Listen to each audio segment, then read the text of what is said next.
तांदुळवाडी तालुका माळशिरस जिल्हा सोलापूर येथे भाविकांना घेऊन जाणारा पिकअप पडला विहिरीत, 8 ते 9 जणांचा मृत्यू। तांदुळवाडी तालुका माळशिरस जिल्हा सोलापूर येथे भाविकांना घेऊन जाणारा पिकअप विहिरीत पडून 8 ते 9 जणांचा मृत्यू झालेला आहे।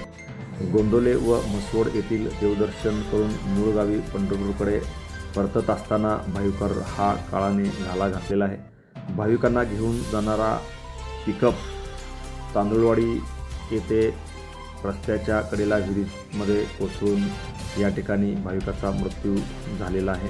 अधिक मासाच्या निमित्ताने पंढरपूर येथील स्वामी विवेकानंद नगर येथील काही भाविक आज सकाळी श्री क्षेत्र गोंदोले व म्हसवड येथे देवदर्शनासाठी गेले होते। हे सर्वजण एका मालवाहू वाहनातून प्रवास करत होते।